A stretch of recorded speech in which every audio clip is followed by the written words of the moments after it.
E aí, pessoal, vamos continuar a modelar o nosso robô? Vamos continuar utilizando a notação de D. Navier-Rattenberg?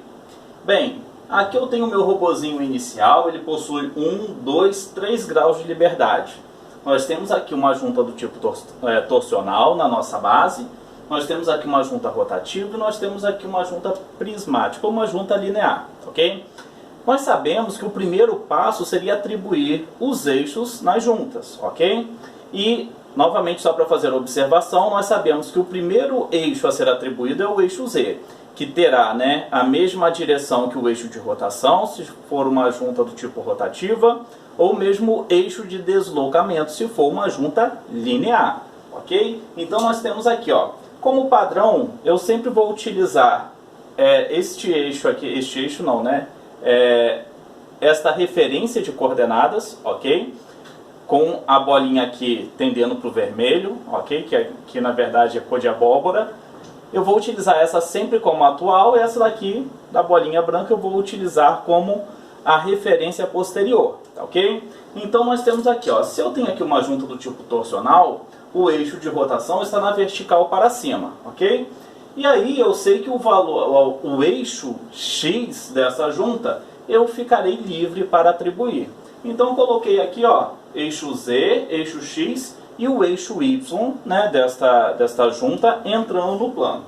Como é que eu tenho uma junta, né, do tipo, essa daqui na verdade eu falei que era revolvente, mas na verdade isso daqui desculpa, né, eu falei que era rotativa, mas na verdade isso daqui é revolvente, ok? Só corrigindo por gentileza. Essa junta aqui, né, revolvente, eu sei que o eixo de rotação, ó, está aqui. Vou atribuir o eixo X dela de forma que o eixo X seja perpendicular ao próprio Z e perpendicular ao Z anterior. Então aqui corresponde, ok? E o eixo Y vai sair de acordo com a regra da mão direita. Então coloquei aqui, ó, ok? E o próximo, bem, vou pegar aqui, ó, esse daqui como referência para que nós possamos fazer a comparação. E o próximo eixo? O próximo eixo seria este daqui, ó, o deslocamento linear do eixo da junta linear, da junta prismática. Bem, então eu teria que atribuir aqui o eixo Z na horizontal, ok? Porém, olhem só, já teria um grande problema aqui. Se eu colocar esta minha referência deste eixo, por exemplo, aqui neste ponto, né, eu teria que colocar o meu X de forma que fosse perpendicular ao Z atual e ao Z anterior, ok? Aqui, ó, não é perpendicular, mesma direção, mesmo sentido, seriam paralelos. Então eu teria que fazer talvez isso daqui, ó, ok? Aí sim seria perpendicular. Ou poderia fazer isso daqui, também seria perpendicular, ok? Porém isso daqui me daria um probleminha. Olhem só que probleminha que eu encontrei aqui. Se eu fosse medir a distância desta junta até este ponto aqui da minha junta linear, né? Se eu fosse medir, por exemplo, o deslocamento, eu não consigo traçar uma reta perpendicular ao Z atual e ao Z posterior. E eu não conseguiria traçar uma reta perpendicular ao X atual e ao X posterior. Eu não conseguiria medir nem deslocamento, ok? Nem tamanho do elo. Então o que eu fiz? Ao invés de colocar esta junta prismática, né, a referência do eixo aqui, eu trouxe essa referência para cá, ó. Coloquei em cima da junta revolvente. Então o que eu fiz é o seguinte, ao invés de estar aqui, eu trouxe para cá, ó, ok? Desta forma, eu sei, né, que como eles compartilham do mesmo centro ali, da mesma origem, então a distância em relação aos eixos Z vou considerar igual a zero, e a distância em relação aos eixos X também vou considerar igual a zero. Só vou fazer a leitura do ângulo, ok? Então trouxe para cá, ó. E aí, depois que eu trouxe para cá, coloquei, né, as coordenadas aqui, né, da junta linear em cima da junta revolvente. O que eu vou fazer agora? Eu irei agora comparar com a minha ferramenta de trabalho, que neste caso aqui é o punho, ok? E aí o que eu posso fazer para simplificar a minha vida? Reproduzir simplesmente este eixo aqui no punho, ó. Então eu tenho isso daqui, ok? Ó, que vai ficar aqui, e aqui eu tenho o punho, ok? Uma vez então que eu atribuí, ok? Que eu atribuí todos os eixos, agora sim eu vou fazer o levantamento dos parâmetros para montar a minha tabela DH, ok? Então, vamos fazer o levantamento dos parâmetros? Ok. Está aqui então a minha primeira junta, ó. Aqui o eixo de coordenadas da minha primeira junta. E vou comparar com o da segunda junta, que é esse daqui, ó. Ok? Então está assim, ó. Aí eu pergunto para vocês, né? Qual é o tamanho do elo? O tamanho do elo seria uma reta perpendicular ao Z atual, que é esse daqui, em comparação com o Z posterior. Eu consigo traçar uma reta perpendicular ao eixo Z atual e ao Z posterior? Não. Então o tamanho do elo, Azinho, vou considerar igual a zero. Perfeito. Qual é o deslocamento aqui? O deslocamento é a reta perpendicular que eu vou medir o x atual para o x posterior, sendo que essa medida tem que ser feita no Z atual, que é este carinha aqui, ó. Sim, consigo medir. E quanto que vale este valor? Vale L1, já está aqui, ok? Vamos lá agora para os ângulos. Eu te pergunto, qual é o ângulo de torção que vai ser lido entre o Z atual e o Z posterior?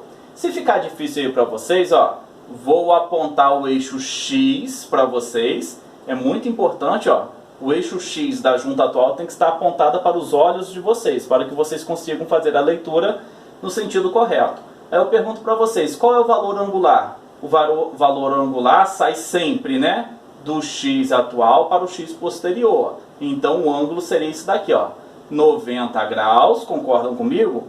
No sentido trigonométrico, então corresponde a mais 90 graus, ok? Então estaria aqui. E aí eu também pergunto para vocês, ó, voltei aqui para o normal. Qual é o ângulo agora entre o X atual e o X posterior? Bem, mesma direção, mesmo sentido, 0 graus inicial.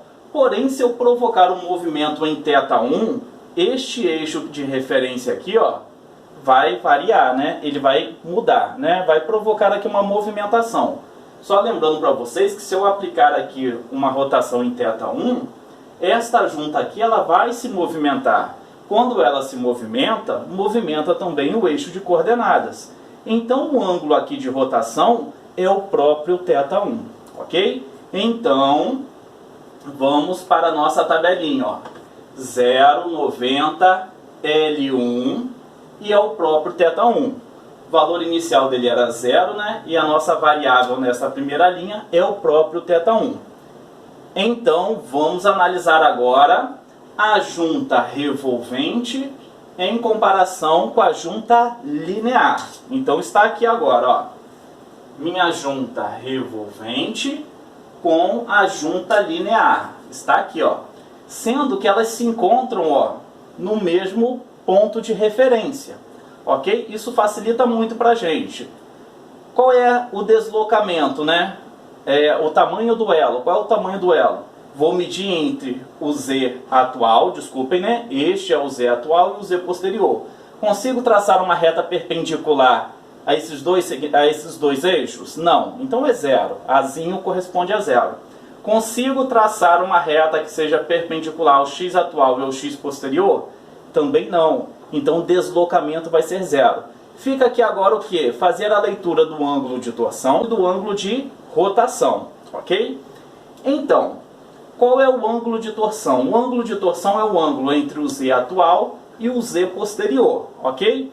Mas como eu falei para vocês, o ideal é que o eixo X, né, da junta atual esteja virado para os olhos de vocês. Então vocês teriam que medir o ângulo entre esse eixo Z aqui e esse daqui. Ainda ficaria um pouquinho complicado de fazer essa medição, não ficaria? Então faz só o seguinte, olha, provoca mais uma rotação aqui, ó, e coloca os dois eixos X virados para vocês, ok? Do atual e do posterior. Agora fica mais fácil, ó, o ângulo sairia daqui, do eixo Z atual, para o Z posterior. Este sentido aqui é o sentido horário, então vai ficar o quê? Menos 90, ok? Menos 90 é este ângulo. Vou voltar agora para a minha configuração aqui, ó. Estou voltando para a minha configuração, ok? Está aqui. Agora, né, eu preciso saber qual é o ângulo entre o x atual e o x posterior, ok? É a mesma coisa, eu teria que, para visualizar isso, estar com o eixo Z da junta atual apontada para os meus olhos, ok? Neste caso aqui estou apontando para os olhos de vocês para ficar mais fácil. Mas mesmo assim talvez ainda pudesse ficar um pouquinho complicado para vocês, ó. Mas lembre-se, né? O ângulo sempre parte do x atual para o x posterior. Neste caso aqui, ó, sair daqui para cá, qual é o sentido? Sentido horário, né? Menos 90 graus. Aí vocês perguntam assim, beleza, Edson, mas o que aconteceria se eu também virasse para os meus olhos o Z da junta posterior, né? Se vocês virassem para os olhos de vocês, ficaria assim, ó. Continuaria sendo o quê? Menos 90 graus. Não iria mudar em nada, só facilitaria para vocês, ok? Então, fizemos esta leitura. Então, pessoal, vamos medir agora qual é o ângulo de rotação. Eu tenho isso daqui, ó, ok? Esta junta aqui, né, que é referente à junta linear, ela está aqui. Mas quando eu provocar aqui um movimento de rotação na junta revolvente, o que vai acontecer com a junta linear? Ela também vai variar. Ó. Notem que quando eu aplico uma rotação aqui, esta parte que é da junta linear, este elo que está acoplado à junta linear, vai se movimentar, ok? Se vai se movimentar, o que acontece? O ângulo entre o x inicial e o x posterior, ele vai variar como o θ2, ok? Tem aquele valor inicial, mas vai variar em relação ao θ2, ok? Notem que o ângulo entre o z atual e o z posterior não varia. Até aí tudo bem? Ok. Vamos para a próxima referência agora. Eu tenho aqui, né, a junta linear comparando com o punho do meu robô. Então está aqui, ó, ok? Deixa eu segurar aqui para facilitar. Está aqui, ó. Aí eu pergunto para vocês, qual é o deslocamento entre o z atual e o z posterior? Não consigo medir o deslocamento, ok? Mesma direção, mesmo sentido, não consigo passar uma reta paralela aos dois. Qual é o deslocamento entre o x atual e o x posterior? Medido em z, no z atual. Bem, é essa distância aqui, ó, d3. Porém, se tratando de uma junta linear, este valor de d3 ele é variável, ok? Sendo variável, né, eu sei que essa daqui vai ser a variável daquela minha linha. E os ângulos. O ângulo entre o z atual e o z posterior é igual a zero, mesma direção, mesmo sentido. E o ângulo entre o x atual e o x posterior também é zero, mesma direção e mesmo sentido. E mesmo que eu venha provocar o deslocamento da minha junta linear, este ângulo ele não varia. Ok? Então acabamos de completar a nossa tabela DH. Ok? Então nós temos a primeira linha, a segunda linha e a terceira. Notem que eu coloquei aqui que o valor inicial de D3 é o próprio D3, tá ok? Porque é a nossa variável de junta ali. Aí vocês poderiam dizer o seguinte, Edson, mas o valor inicial não seria este valor aqui? Beleza, sempre quando ele estivesse retraído, totalmente retraído, ele estaria neste ponto aqui. Mas aí o que poderia se fazer, isto para se interpretar de uma forma melhor, eu poderia dizer que D3, o D3 seria o quê? Este valor aqui constante mais a variação que ele tivesse. Se a variação for zero, ficaria nessa distância aqui, neste deslocamento, ok? Então, uma vez que eu coloquei ali D3, eu sei que D3 vai ter um valor mínimo, tá ok? Então, não vai ter diferença. Então, montei a minha tabelinha. Qual é o próximo passo agora? Fazer a substituição nas matrizes, ok? E aí, eu fiz novamente em um programinha, joguei lá a minha tabela e ele já me deu as minhas matrizes, ó. Minha matriz A1, minha matriz A2 e a minha matriz A3. Notem que a matriz A3, né, é só translação, porque ali nós temos uma junta linear, uma junta prismática.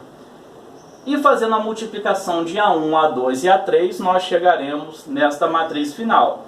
em que a última coluna aqui, né, a primeira linha é a equação cinemática de x, a segunda linha é a equação cinemática de y, e a terceira linha é a equação cinemática de z. Okay? Então, x, y, z. E aqui nós teríamos aqui, né, um ângulo de ataque da nossa ferramenta em relação àquele ponto que ela se localiza. Ok? Então, finalizamos aqui com mais um exemplo. Então, bons estudos e coloquem em prática o nosso aprendizado.